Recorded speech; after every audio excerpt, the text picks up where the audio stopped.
Hey guys, Eric with Nikki and Eric here.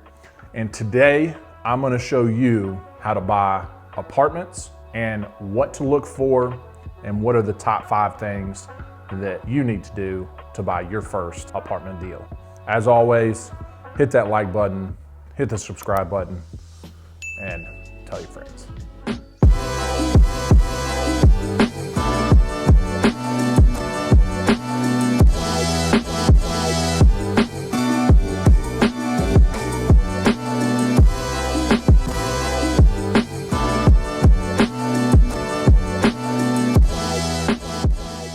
All right guys, so as you know, we own 200 doors. When I say doors, I mean apartment units specifically that we own. So in one building, there might be 14 doors or 14 units. So when I say doors, you'll know what I mean. We own a good amount of apartments and we've amassed that number of apartments at about 18 months. I'm gonna show you some of the things to help you get started and what helped us through getting our first deal to closing on our biggest deal, which was 94 units.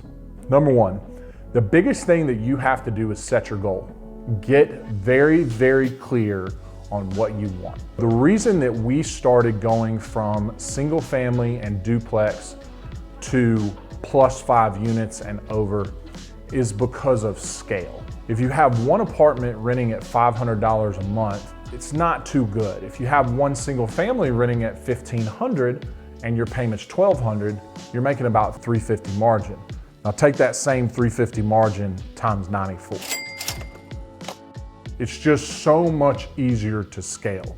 So what we decided is we decided to set our goal that we wanted to go from single family to apartments. Not only apartments, but we wanted to make sure that we stayed above 5 units so that we could get commercial debt. And when I say debt, I mean loan, a commercial loan on the property. So as you're setting your goals, you want to think about a couple of things. Number one, do I want to go big apartments or small apartments? Where do I want to start? What markets do I want to start in? How many do I want to acquire? I do a couple of coaching calls with some people every week, and the biggest thing that I tell them is set your goal realistically. What is something that only you can control? You can control how many units you buy. You can control the markets you go to, and you can control things like that. So set your goals around what you can control. Number two, once you get your goal is which one should I go for? Should I go for the smaller or should I go for the bigger? Let me start with the smaller. So smaller, when I say smaller deals, I mean between 5 and about 65, 70 units. Those are normally your deals that you're gonna find with off-market marketing. They work really well with direct to seller. They're normally a mom and pop, right? When I say mom and pop, that means that they're not owned by an LLC most of the time. They're not a partnership. They're just a 1 or 2 person owned property. They've owned it for a long time. Those are much easier to find with off-market marketing. So direct mail, sometimes cold calling, things like that. Those are how we have found those smaller apartments. They're also a lot easier to get started with because you don't have to have as much down. They're usually a lower price, and that's how I got started. So I bought my first one with 2 other partners, which we will link that video right here. That was how we got started, is a smaller apartment. And we also found that off market. That is definitely where you want to start, is that smaller off market, because you don't have to deal with brokers. You're not having to deal with multiple offers, things of that nature. Now, the downside of the smaller is the scalability of the property management and getting things worked out that way. But when you get a good property manager, which I'll talk about a little bit later, it makes things run very smoothly. Small, I would definitely stick to off-market marketing, that type of thing. Now, your bigger deals, your 80, 90 plus deals. Most of those deals are gonna come through a broker. Broker relationships are huge.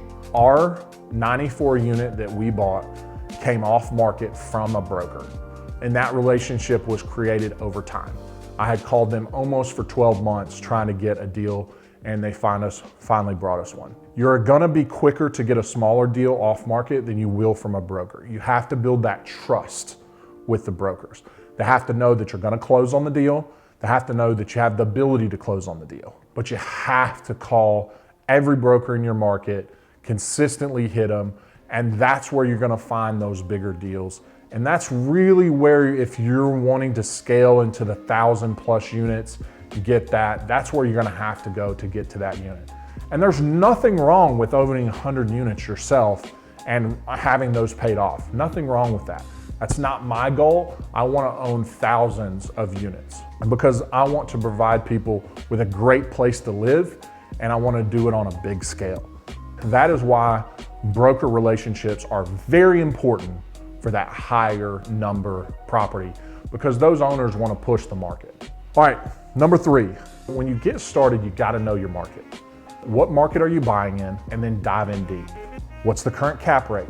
How many deals are on the market? Start walking deals, seeing what condition properties are in. My biggest underwriting tool that I look at like this is the rent per door versus the price per door. So if I'm buying for $80 a door and it rents for $800, I know I'm pretty in line that that's a deal I'm gonna continue to go forward with. A lot of people say the 1% rule. I like the 1% rule on apartments. Now, that does not mean that I'm not gonna underwrite the deal fully, but I'm not even gonna look at the deal further if it's not close to a 1% per door per rent. It's just a standard that I use. But you gotta also know your cap rates in the market. Are they a 5? Are they 4.5? Are they 6? Are they 10?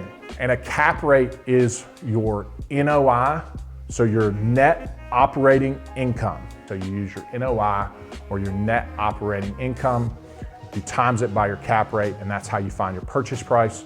Or you take your purchase price divided by your NOI, and that's how you get your cap rate. Cap rate is very, very important because that's how you make money in the commercial space. And that is how we have made a ton of money. It's called forced appreciation, right? And that is why the cap rate's so important, because if you increase your NOI, leave your cap rate the same, your price automatically goes up. Number 4, don't be by yourself. Do this with somebody.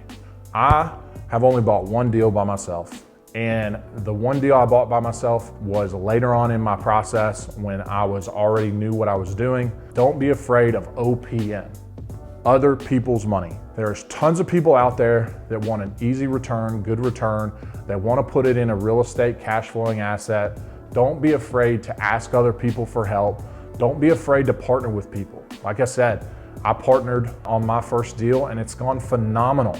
Phenomenal. So don't be afraid to ask other people for help in this business. And the bigger deals you get, it's okay to have 5% of an $80 million deal. The more people, the merrier. Like, I love working with other people. I love JVing. I love putting deals together, because if I have 100 deals and I own 5% of every deal, that's a lot better than owning 100% of one deal. Last and final thing, and in my opinion, the most important part of apartment investing is your property manager. You have to have good property management. I like to do my own property management under a certain amount of units because I just like to have the control of the process of the rehab, and I like to make sure that I'm screening the tenants correctly. But it's not scalable above a certain limit. So once I get above about 15 or 20 units, I don't handle any of my own properties, but you have to get a good one. We went through 4 different property managers on one of our properties in Huntsville before we found a phenomenal property manager. And the property manager will make or break your deal. We found that really taking over the current property management doesn't always work. They're usually stuck in their own ways. There's a reason that you're buying the property. Always look, in my opinion, for a new property manager. And don't always go with the biggest guy. Go with the one that does the job. Most of the time you want to look and make sure they charge just a flat fee. You don't want to be nickeled and dimed for different things, just a flat property management fee. And then you want to look for history. Do they manage other properties in the area you're in? How many properties do they manage? Call some of those owners, ask them if you can have that information. It's really, really important. It will make or break your apartments by having a bad property manager, and it will make them by having a good one. That is definitely the most important part. All right, guys, wrapping up here. Apartments are my favorite investment of anything I do. They create amazing cash flow. They are very easy to operate with a good property manager, and I plan on keeping these for my children's children because it creates such phenomenal wealth. If you're thinking about getting into the apartment game, let us know. We'll help you any way we can. As always, hit that like button, hit the subscribe button, and if you have any questions on apartment investing, leave us a comment.